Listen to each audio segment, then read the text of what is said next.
Mutton சுக்கா சும்மா சூப்பரா கொதிக்குது பாருங்க. இப்பயே வாசம் கம கமன்னு இருக்கு. அப்படியே பஞ்சு போல வெந்திருக்கு.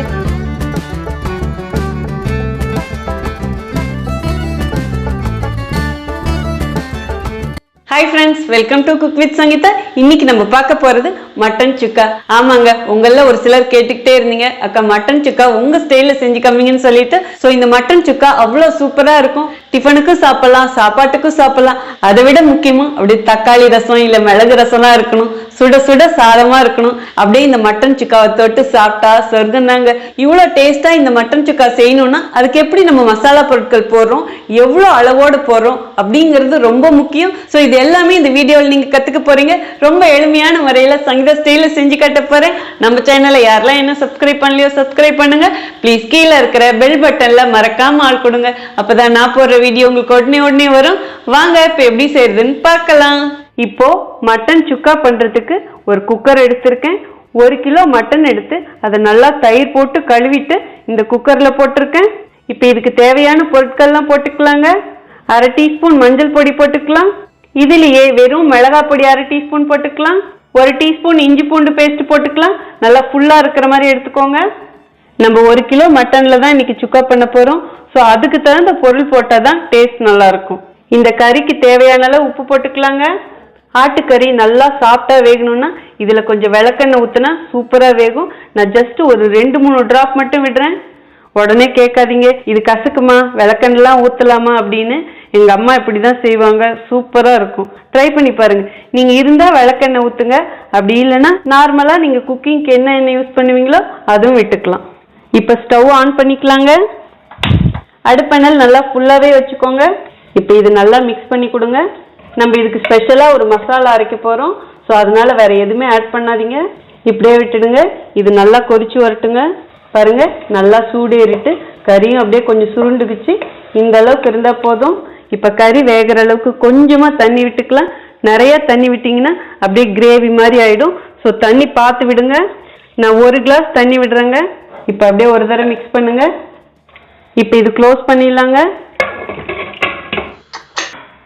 விசிலும் போட்டாச்சு. இப்ப அடுப்பை நல்லா மீடியமா வச்சுக்கோங்க. உங்க மட்டனுக்கு நீங்க எப்படி விசில் விடுவீங்களோ அதுக்கு தகுந்த மாதிரி விட்டுக்கோங்க. இப்ப இது 5 விசில் வரட்டுங்க. 5 விசில் வந்துருச்சுங்க. இப்ப ஸ்டவ் ஆஃப் பண்ணிடலாம். இது இப்படியே ஆவி போற வரைக்கும் வச்சிருங்க. இப்ப இதுக்கு தேவையான மசாலாவும் வதக்கலாம். இப்போ மசாலா வறுக்கிறதுக்கு ஸ்டவ் ஆன் பண்ணி ஒரு பேன் வச்சுட்டேன். அடுப்பெண்ணெய் இப்ப கம்மியா வச்சுக்கோங்க. 5 காஞ்ச மிளகாய் போட்டுக்கலாம். நீங்க உங்க காரத்துக்கு ஏற்ப போட்டுக்கோங்க. இது கூடவே 5 காஷ்மீர் மிளகாயும் போட்டுக்கலாம். இதுல இருந்து காரம் வராதுங்க, ஆனா நல்ல கலர் கொடுக்கும். இருந்தா போடுங்க, இல்லைன்னா வேண்டாம். இதோடையே 2 டீஸ்பூன் மல்லியும் போட்டுக்கலாம். நான் என்ன அளவு போடுறனோ அதே போடுங்க. இதுக்கு மேல போட்டிங்கன்னா கசப்பா இருக்கும். 2 டீஸ்பூன் மிளகு எடுத்திருக்கேன், அதுவும் இதிலே போட்டுக்கலாம். ஜீரகமும் 1 டீஸ்பூன் போட்டுக்கலாங்க. சோம்பு 1/2 டீஸ்பூன் போட்டுக்கலாங்க. சோம்பு இதை விட அதிகமா போடாதீங்க. இதோடையே மீடியம் சைஸ் ஒரு பட்டை போட்டுக்கலாம். 3 லவங்கம் போட்டுக்கலாம். 2 ஏலக்காயும் போட்டுக்கலாம். இது கூடவே ஒரே ஒரு ஸ்டார் அன்னாசி மொட்டு போட்டுக்கலாம். ரொம்ப சின்னதா எடுங்க, பெருசா இருந்தா 1/2 போடுங்க போதும். இதுல இருந்து நல்ல ஒரு வாசனை கிடைக்கும். இதோடையே கொஞ்சமா கருவேப்பிலையும் போட்டுக்கலாம். இப்போ அடுப்பை நல்லா மீடியமா வச்சுக்கோங்க. இது எல்லாத்தையும் நல்லா செவக்க வறுத்துக்கலாங்க. ரொம்ப நல்லா வறுத்தீங்கன்னா கசப்பாயிடும். ஸோ அதனால பார்த்து வறுத்துக்கோங்க. விடாம கிளறி கொடுத்துட்டே இருங்க. பாருங்க, அப்படியே வெடிக்க ஆரம்பிக்குது. இந்த அளவுக்கு வறுத்தா போதும். இப்ப ஸ்டவ் ஆஃப் பண்ணிடலாம். இப்போ இதை நல்லா ஆற வச்சுட்டு பொடி பண்ணி எடுத்துட்டு வந்துடுறேங்க. பாருங்க, நம்ம வறுத்த மசாலாவை இந்த மாதிரி நல்லா பொடி பண்ணி எடுத்துட்டு வந்துட்டேன். இப்போ இது இப்படியே வச்சிடுங்க.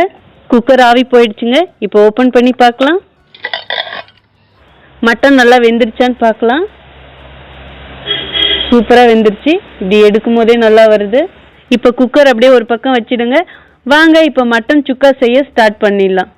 மட்டன் சுக்கா பண்ணுறதுக்கு ஸ்டவ் ஆன் பண்ணி ஒரு பேன் வச்சுட்டேன். தேவையான அளவு எண்ணெய் ஊற்றிக்கலாங்க. நான் தேங்காய் எண்ணெய் தாங்க ஊற்றுறேன்.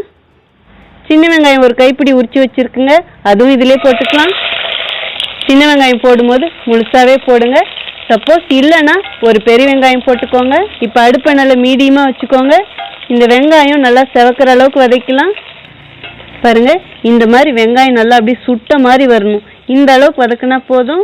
இப்போ இது கூடவே 3 காஞ்ச மிளகாய் கட் பண்ணி வச்சிருக்கேன், அதுவும் இதிலே போட்டுக்கலாம்.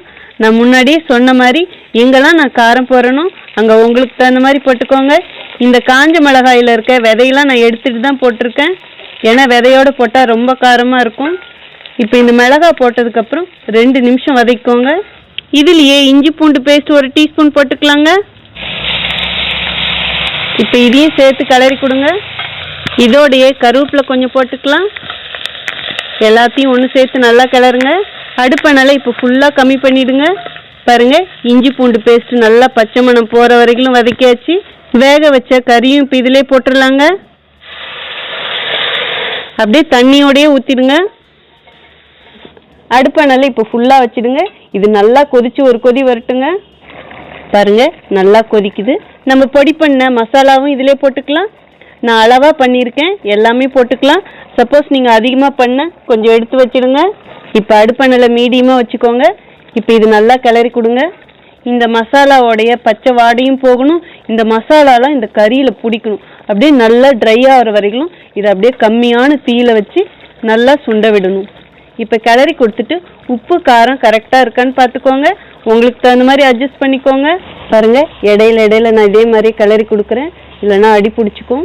இதே நீங்கள் பேச்சுலராக இருந்தீங்கன்னா இதே மாதிரி செய்யணும்னு நினச்சா உங்களால் இந்த மசாலா அரைச்சி போட முடியலன்னா சாதாரணமாக நீங்கள் மசாலா பொடி வச்சுருப்பீங்க, இல்லை கரம் மசாலா பொடி வச்சுருப்பீங்க இல்லைங்களா, அது போட்டுக்கோங்க. பாருங்கள், மட்டன் சுக்கானா நல்லா ட்ரையாக இருக்கணும். இல்லை உங்களுக்கு கொஞ்சம் கிரேவியாக வேணும்னா இந்த ஸ்டேஜ்லேயே நீங்கள் ஆஃப் பண்ணிவிடுங்க. கிரேவியோட கலர் பாருங்கள், இந்த மாதிரி வரணும், அப்படியே டார்க் கலர். இதுக்கு மெயின் காரணம் பெப்பர் நிறையா போடணும். அதே மாதிரி நம்ம மசாலா வறுத்து அரைச்சோம் பார்த்தீங்களா, அதனால தான். பாருங்க, நம்ம மட்டன் சுக்கா நல்லா அப்படியே சுக்காவாயிடுச்சு, நல்லா ட்ரை ஆயிடுச்சு. இந்த அளவுக்கு வதக்குனா போதுங்க. இப்போ லாஸ்ட்டாக இதில் கொஞ்சமாக கருவேப்பிலையும் போட்டுக்கலாம். 1 டீஸ்பூன் அப்படியே நெய்யும் விடலாங்க. நெய் போடுறது ஆப்ஷனல் தான். இப்போ எல்லாத்தையும் அப்படியே கிளறி கொடுத்துடலாங்க. கலர் பாருங்க, ஒவ்வொரு கறியிலையும் சும்மா மசாலா அப்படி ஒட்டிட்டு இருக்கு. இங்கே பாருங்களேன். இப்போ ஸ்டவ் ஆஃப் பண்ணிடலாங்க. சூப்பராக மணக்க மணக்க நம்ம மட்டன் சுக்கா ரெடி ஆயிடுச்சு. வாங்க எப்படி இருக்குன்னு டேஸ்ட் பார்த்துருவோம். பார்க்கவே ரொம்ப கலர்ஃபுல்லாக நம்ம மட்டன் சுக்கா ரெடி ஆயிடுச்சு. இப்போ இதுக்கு தேவையான டிப்ஸ் கொடுத்துட்றேங்க. மட்டன் சுக்கா செய்யும் போதும் மட்டன் நல்லா சாஃப்டாக வேக வைக்கணும். நீங்கள் எடுக்கிற மட்டன் எப்படியோ அதுக்கு தகுந்த மாதிரி பார்த்து விசில் விட்டுக்கோங்க. அதுக்காக ரொம்பவும் கொலைய வேக விட்டிங்கன்னா நல்லா ஃப்ரை பண்ணும் போதும் மட்டன் உடஞ்சிடும். பாருங்கள், இந்த மாதிரி ஒவ்வொரு பீஸும் அப்படியே தனித்தனியாக இருக்கணும், மசாலாவும் ஒட்டிகிட்டு இருக்கணும். அதே மாதிரி நம்ம இதுக்கு ஸ்பெஷலாக மசாலா வறுத்து போட்டோம் பார்த்தீங்களா, அதுவும் ரொம்ப முக்கியம். நீங்கள் ரொம்ப மசாலா அதிகமாக போட்டிங்கன்னா அப்படியே கசப்பாக இருக்கும். ஸோ நான் சொன்ன அளவுகளோடு போடுங்க, ரொம்ப பர்ஃபெக்டாக இருக்கும். இன்னொரு மெயினான விஷயம், காரம் மட்டும் பார்த்து போட்டுக்கோங்க. ஏன்னா மிளகு போட்டிருக்கோம், மிளகாய் போட்டிருக்கோம். ஸோ எங்கெல்லாம் நான் மிளகாய் போட்டணும் அங்கே உங்களுக்கு ஏற்ற மாதிரி கம்மியாக போடுங்க. அதே மாதிரி இந்த மட்டன் சுக்காவை எதோட வச்சு சாப்பிட்லாம் அப்படின்னு உங்களுக்கு தோணும். எல்லாத்தோடையும் வச்சு சாப்பிட்லாம். சொல்ல போனால் சும்மாவே சாப்பிட்லாம். இன்னைக்கு நான் சும்மா தான் சாப்பிட போகிறேன். ஏன்னா இது சும்மா சாப்பிட்டாலே அவ்வளோ பிரமாதமாக இருக்கும். மெயினாக சப்பாத்தி, நான், பரோட்டா அது கூடலாம் சூப்பராக இருக்கும். ஈவன் தக்காளி ரசம், மிளகு ரசத்துக்குலாம் இந்த மட்டன் சுக்கா வச்சு சாப்பிட்டா வேற லெவலில் இருக்குங்க. இன்னும் சொல்லப்போனால் சுட சுட சாதத்தில் இது அப்படியே போட்டு பிசைஞ்சு சாப்பிட்டு பாருங்க, அவ்வளோ பிரமாதமாக இருக்கும். இவ்வளோ சுவையான இந்த மட்டன் சுக்காவை இப்போ எப்படி இருக்குன்னு டேஸ்ட் பார்த்துருவோம். மெயினாக இதில் எல்லாருக்கும் பிடிச்சது என்னங்க, சூப்பு. இந்த சூப்பை லாஸ்ட்டாக சாப்பிட்டு பார்த்துருவோம். இப்போ பீஸ் எப்படி வெந்திருக்குன்னு பார்ப்போம். நல்ல பெருசாக ஒரு பீஸ் எடுத்திருக்கேன். இப்போ எந்த அளவுக்கு இதில் மசாலா இறங்கியிருக்கு, எந்த அளவுக்கு வெந்திருக்கு எல்லாமே பார்ப்போம். இங்கே பாருங்க, சூப்பராக வெந்திருக்கு. அப்படியே பஞ்சு போல் வெந்திருக்கு. இந்த மசாலா எப்படி இறங்கியிருக்கு பாருங்க, உள்ள அந்த கலர் பாருங்க, இப்படி இருக்கணும். சாப்பிட்டு பார்த்துருவோம். ஆஹா, பிரமாதங்க. மசாலா டேஸ்ட் உடனே வாய்க்கு தெரியுது, அவ்வளோ சாஃப்டாக இருக்கு. இதை செஞ்ச உடனே அப்படியே சுட சுட உள்ளே போடுங்க, சும்மா அப்படியே உள்ளே போயிட்டே இருக்குங்க. அடுத்த பீஸும் சாப்பிட போகிறேன். பஞ்சு மாதிரி இருக்கா, சான்ஸே இல்லைன்னு சொல்லலாம். அவ்வளோ சூப்பராக இருக்கு. நம்ம போட்ட மசாலா இருக்கு, அது அளவாக இருக்கு, எல்லாமே பர்ஃபெக்டாக இருக்குது. காரம் ரொம்ப ஓவராக இல்லை, மீடியமாக தான் இருக்குது. அதே மாதிரி இதில் சின்ன வெங்காயம்லாம் போட்ட பார்த்தீங்களா, அப்படியே முழுசாக இங்கேயும் இருக்குது டேஸ்ட்டு. இப்போது சூப்பு எப்படி இருக்குன்னு டேஸ்ட் பார்த்தலாம். பிரமாதங்க, சொல்ல வார்த்தையே இல்லைன்னு தான் சொல்லணும். கண்டிப்பாக ட்ரை பண்ணி பார்க்கணுன்னு நான் சொல்லுவேன். நிறைய பேர் கேட்டுகிட்டே இருந்தீங்க, அக்கா மட்டன் சுக்கா மட்டன் சுக்கான்னு. உங்களுக்காக தான் ரொம்ப எளிமையான முறையில சங்கீதா ஸ்டைல்ல செஞ்சு காமிச்சிருக்கேன். கண்டிப்பா நீங்களும் இதே மாதிரியே செஞ்சு பார்த்துட்டு எப்படி இருக்குன்னு சொல்லிட்டு கமெண்ட் பாக்ஸ்ல சொல்லுங்க. இந்த ரெசிபி பொறுத்த வரைக்கும் முக்கியமா நீங்க கவனிக்க வேண்டியது மசாலா அதிகமா போடக்கூடாது, கசப்பா இருக்கும். நான் போட்ட அளவு போடுங்க, பெர்ஃபெக்டா இருக்கும். நான் 1 கிலோ மட்டனுக்கு இவ்வளோ போட்டிருக்கேன். இதே நீங்க 1/2 கிலோ மட்டன்ல செய்யறதா இருந்தா இதுல பாதி எடுங்க.